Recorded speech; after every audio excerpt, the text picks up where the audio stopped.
Mr. Osmania, you had walked us through the governance of the allocation board in your original presentation, and you listed 7 members representing community colleges, K through 12 school districts, other adult education providers. So are those categories broad enough that they could or would include faculty? I think they are. I think the short answer is yes. I think that there are places in there that the consortia could appoint a faculty member. I don't think the language reads such that the school district or community college district member reasonably could be a faculty member, and I think the member of the general public could also reasonably be a faculty member. And students or parents represented here? Again, I think in either of those places, one of the allocation board as we've constructed it was one of these areas where we heard a lot of comments and concerns over as we thought about developing this proposal. There was an expectation that in 15-16 we would provide ongoing funding to the consortia for the continued provision of adult education. And one of the concerns or one of the comments that had been made to us throughout this planning process had been the very different ways in which consortia had decided to govern themselves. And we heard it from a lot of different perspectives. Obviously, the consortia were structured around the community college districts. And so in many cases, you had one community college district with an array of school districts. And there were concerns, or at least comments, that was a dynamic that was playing out locally. I think it was the administration's intent throughout the planning process that there were these other individuals that were involved in workforce development and social services and reducing recidivism at the local level who should have a voice, and I think it was our intent that they would have a voice at the table in figuring out how the schools and community colleges would provide adult education. And so this was our attempt at balancing concerns. I think it was also an attempt not to make this too overwrought, not to create a process where it would become unworkable because of a state level structure that brought everybody to the table. So I think we hope that consortia would include those other perspectives in their deliberations, and I don't think there's anything in our proposal that would prevent that from happening. Okay. Senator Nielsen. Thank you, Mr. Chairman. To your question, Mr. Chairman, the allocation board, I think I'm still the 3rd longest tenured member of that board ever. And over the years, I think it's served us quite well. Now, in terms of the consortia, the broad representation of whatever faculty, you name it, that's necessary. But I don't know about the allocation board. I'd like to think that through a little bit. Statutorily, it's the legislature and the administration largely has been the representation. Isn't that correct? This would be a new structure that we would be creating within the 70 consortia. So the consortia themselves are relatively new. That these have formed. But that's separate from the board, correct?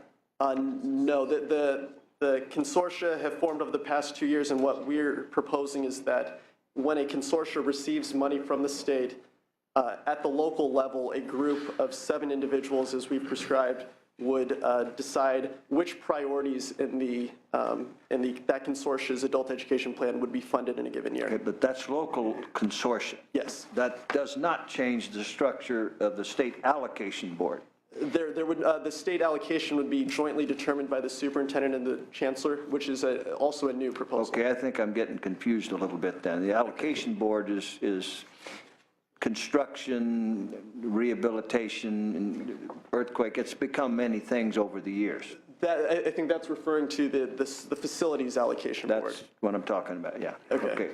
And you're talking about the overall allocation of these funds. Gotcha. Yes. I'm afraid I probably know the answer to this, but I'm looking to the pathways of all of this fragmentation. And one only needs to look at the number of books that represent the education code in California. To get our way through this maze, do we have to change statutes, repeal things that have been already done, that are redundant or duplicative? Do we need to change regulation? Is it policy? Things in the budget? It seems to be a very daunting task to straighten out this tangled mess that we call the education code. What would be your pathway?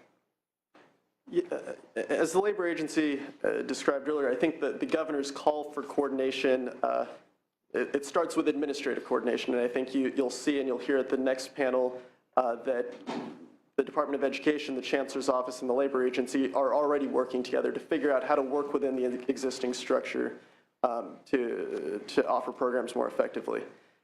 What we're proposing, I think, is we think builds on that and provides enough flexibility to the Department of Education and the Chancellor's Office to continue that coordination. And I think we would be happy to come forward as we continue this work to figure out whether there are additional statutory changes or regulatory changes that would need to be made. Well, let me lastly just observe, because I brought it in for clarification, but I got to the point of the allocation board, which relates to facilities. As we deal with all of this, I would suggest that we, maybe separately, but with a kind of a dual track, pay some attention to facilities required for all of this. And we haven't, I don't know how many years it's been since we had a bond, a facilities bond. There's a $9 billion one blooming out here as a proposal, but facilities are important to do any of this. Have you considered the facility needs for this organization, reorganization, and the change? I think we've, in visiting adult schools recently, we've heard that same concern, and I think, you know, the administration has proposed a broader proposal related to school facilities, and I think this segment of that education system would fall into that same conversation. Okay, well, we must not forget the facility side, and at some point, I'm sure we're going to discuss that. Thank you very much. Thank you, Senator Nelson. Senator Roth. Thank you for your presentation. You mentioned, you used the phrase local discretion, one of you did, and there does not appear to be, let me say it this way, the public input, by that I mean clients, constituents, appears to be limited in this process. And the last year or two, we've spent a lot of time on local control funding formula matters with the local control accountability plan and the deliberative process that was designed to put that together in the local jurisdictions. Why not have some structure similar to that where members of the public and users of the system in a much more deliberative and direct way could have some input into how these dollars are allocated in the local areas? Is that a fair question? It is, and I might respond in two different ways. One, I don't think that our proposal intends to prevent that, and I hope we wouldn't prevent that, and we've designed an allocation committee to address a certain set of concerns, but I don't think it is intended to preclude local entities and consortia from engaging the public, and I would defer to the third panel, but I think many already have, and many have designed processes locally to come up with ways to develop adult education plans that are reflective of the concerns of a broader community. But we'd be happy to consider how to do that more explicitly in our proposal. And then I would just reiterate the second point is that, you know, adult education will still be provided by school districts and community college districts who are governed by local boards and who have these public processes. And so as part of this process, those districts are going to have to determine what role they think they ought to play as part of the adult education system in their region. Well, then I have a follow-up on this one before I get to career technical education. In light of the fact that this seems to be somewhat of a freewheeling process, then who actually reviews the performance in a retroactive manner? Under the local control funding formula, administration designed a process whereby the superintendent of instruction and the county superintendents were involved in reviewing plans and approving plans and then grading performance sort of in a retroactive fashion. Who's going to do that in this case? I note that this requires annual reporting to the legislature, but just not to be facetious, but we don't have a very good track record here, one, of receiving the reports, and two, of doing anything with them when we get them. And three, maybe we're not the ones to be doing that anyway. So my question is, who reviews this? As you've noted, our proposal is that on an annual basis, the first line of review would be the chancellor and the superintendent to make recommendations to the legislature and to the governor about what could be improved about this system.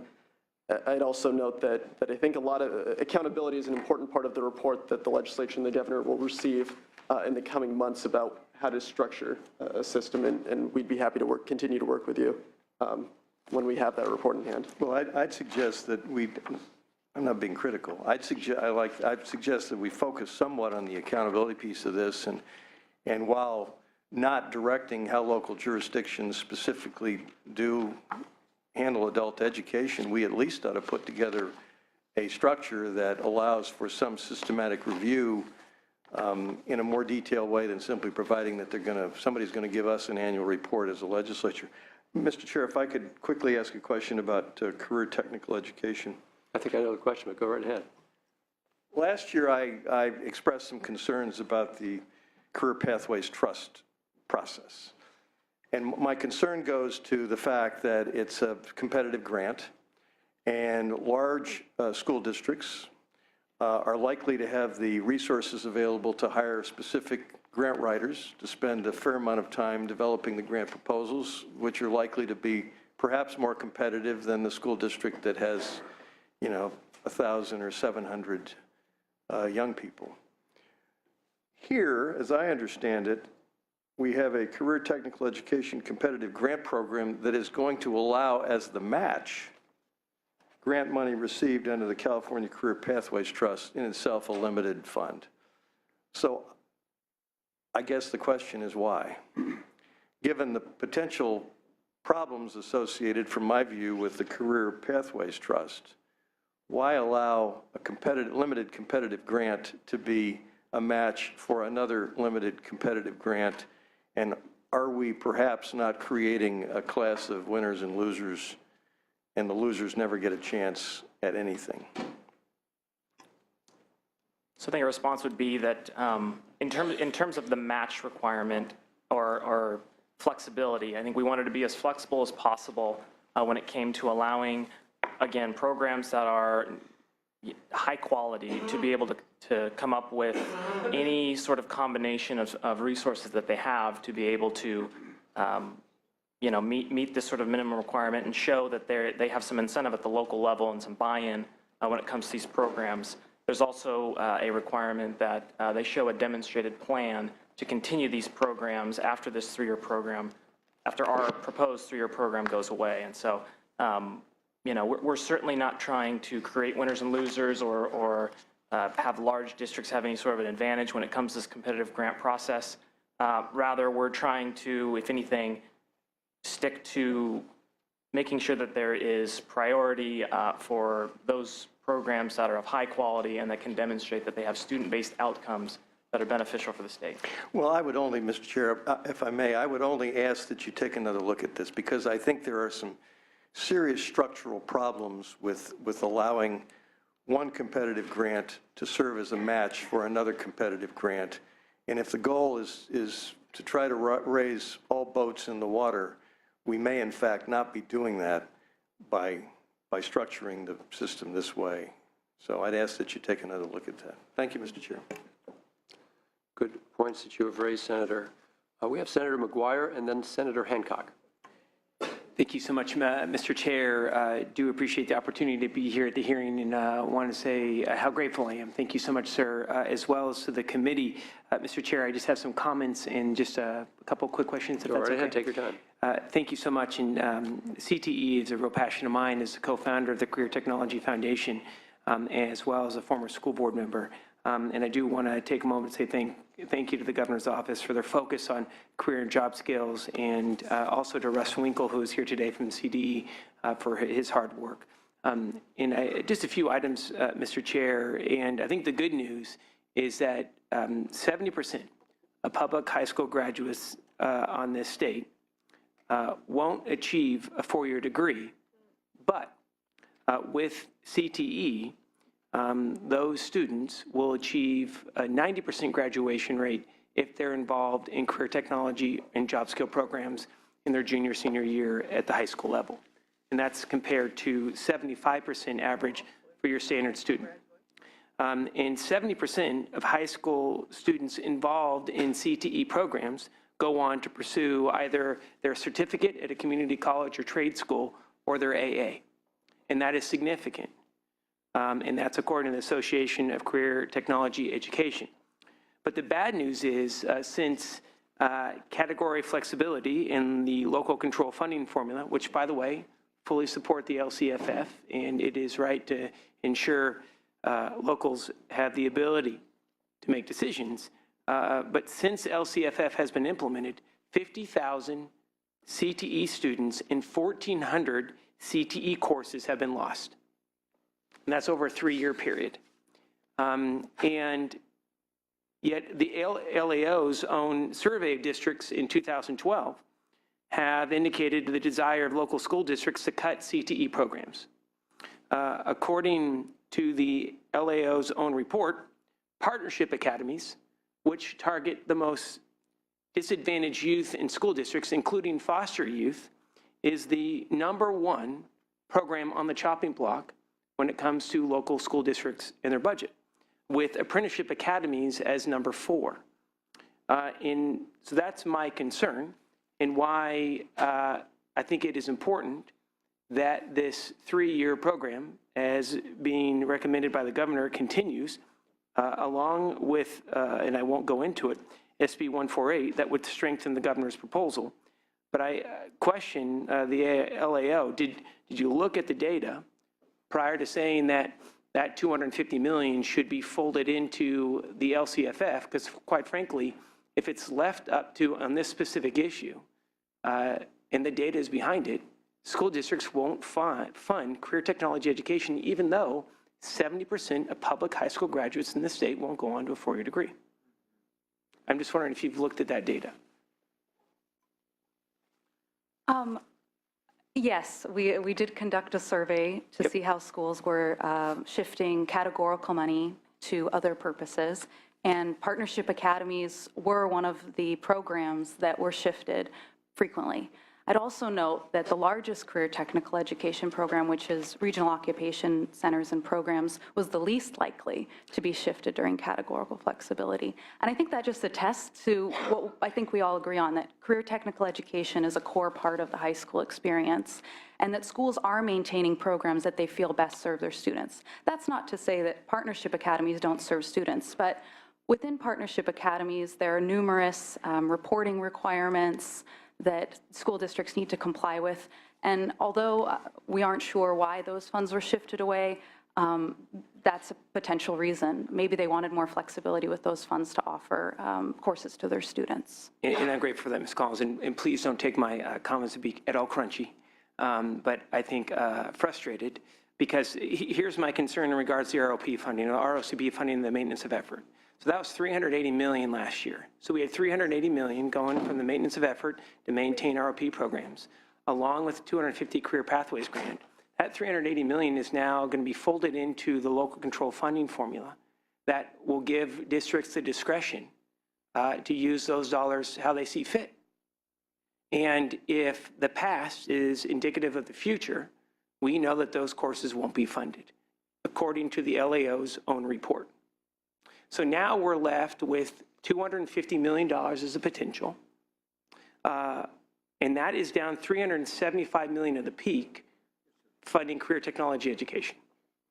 So we can't expect school districts to be able to fund just a third, right, of those programs with the $250 million. So that's a huge concern, and why, again, Mr. Chair, have some concern related to the focus on CTE. I think we should continue to be focused on CSU, UC, and community colleges, but if we look at the data of students coming out of public high schools in this state, 70% won't go on to a 4-year degree. Yet it's the least funded program in public high schools in California. And we're now going to fund it potentially less than $375 million from last year.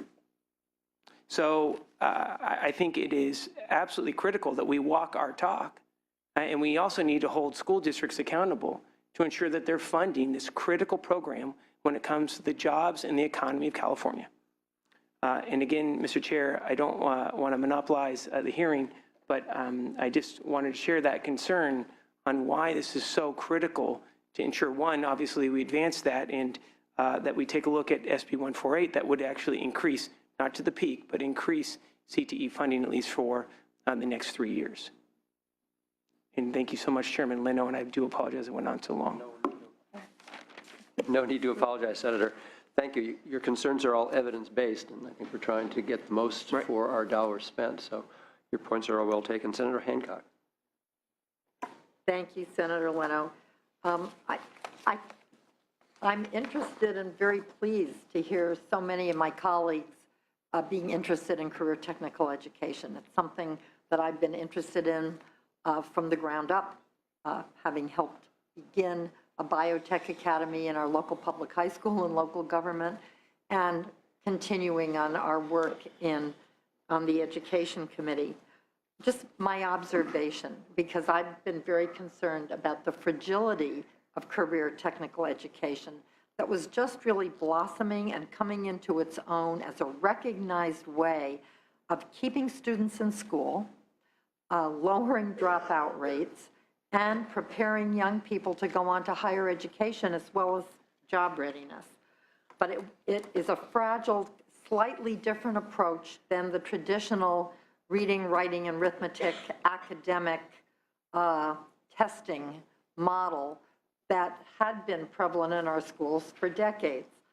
So that's the reason I think many of us are concerned, because with the local control funding formula, with the continued pressure and accountability for K-12 schools to have their students score well on academic tests, the fact is that career technical education does become more vulnerable, and it's really a cultural issue within education as much as anything else. And I would note that ROCPs may continue to get funding, but according to, I believe, either the finance or the LAO report, 6 of them are closing or planning to close.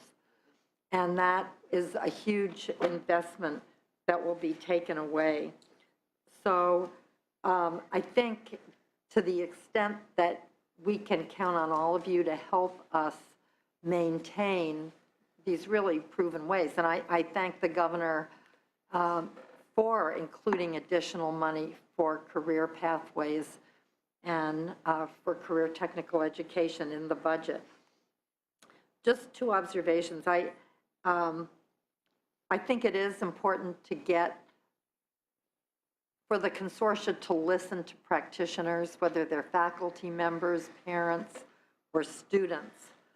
And, you know, doesn't preclude, doesn't mean must include.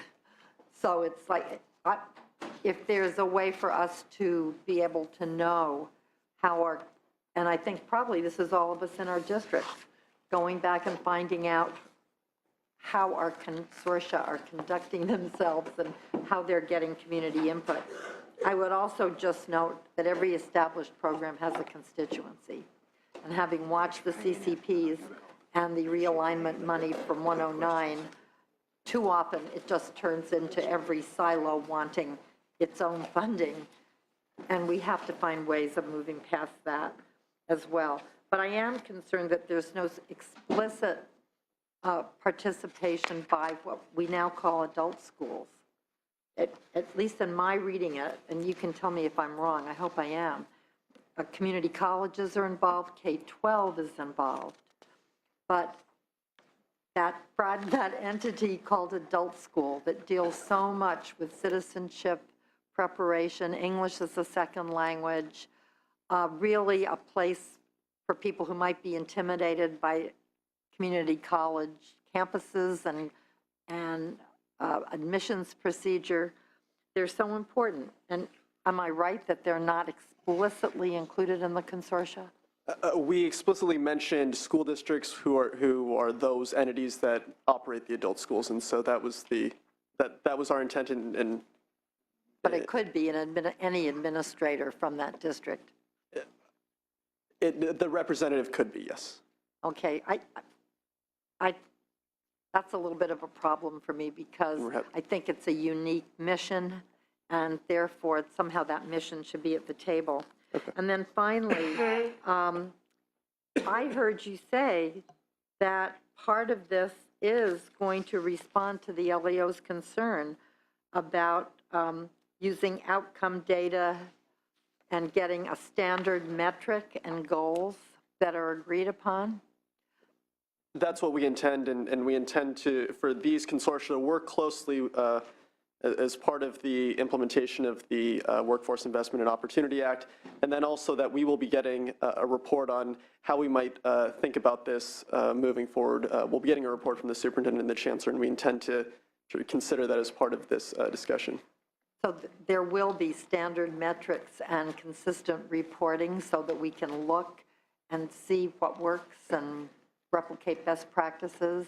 That's a goal of the Opportunity Act, and that's our goal also. Okay, and will the legislature then see the plans, the general overall state plan, so we can see what the metrics are and how they'll be reported and figure out how we can use them in policy and budget decisions? That was our intent in the annual report to the legislature. If we need to be more explicit, we're happy to take that feedback and to work with your staff and you all to make that happen. Okay, thank you. I think that'll be good. Thank you, Senator Hancock. Senator Block. Thank you, Mr. Chair. I just have a brief comment that tracks right on what Senators McGuire and Hancock have been talking about. Local control funding formula, it's very seductive to let the locals control, and our local school boards, I think most of us think do a pretty good job of doing that. But I think local control to some extent is false. I mean, to give them funds and say the locals are in control when there are state-imposed tests that don't include CTE, the locals don't really, may have local board members who would love to fund CTE at a higher rate, but they know that they are held accountable to how they do in math and science and English, and they're not really held accountable to how they do in CTE on the tests that the parents look at, on the tests that people moving into their area look at. So to me, local control is only accurate insofar as we're testing everything, and then the locals get to decide what's more important. We teach what we test. I mean, that's clear. And if we're not testing CTE outcomes, we're not really giving the locals control. I just want to make that comment and agree with everything Senator McGuire and Hancock said. If I could insert just a comment to Senator Block's point. Our office has said that accountability is the strongest way to ensure that we get the kinds of results that we want at the local level. And so we think if the legislature is dissatisfied with accountability for CTE, it can do a number of things to improve it. There's an opportunity with the evaluation rubrics, which are the evaluations, basically, of local control accountability plans that need to be adopted by fall of this year. There could be an opportunity there to put stronger CTE accountability measures in. And we recommend the legislature perhaps bring the superintendent of public instruction in or the State Board of Education to see how those accountability measures are being put in. And if they're not satisfied, then to take steps to include those. Moreover, the Academic Performance Index is supposed to include CTE measures starting in 15-16, and there's been the advisory board on accountability of the state has been working on those measures. So maybe getting some more information on how good those measures are could work towards that goal that you're stating, Senator Block. Thank you for your comments, and they're right on target, and I look forward in sub 1 to pursuing those accountability measures, so thanks. Thank you, Senator Block. Senator Allen, go right ahead. Just a very quick comment. I wanted to raise an issue that you may be aware of the Southern California Regional Occupational Center, and I know there's similar facility in San Jose and a couple others in the state, but that were formed by consortia, pooled ROP money in the past that, of course, is now jeopardized as a result of the doing away with the categoricals.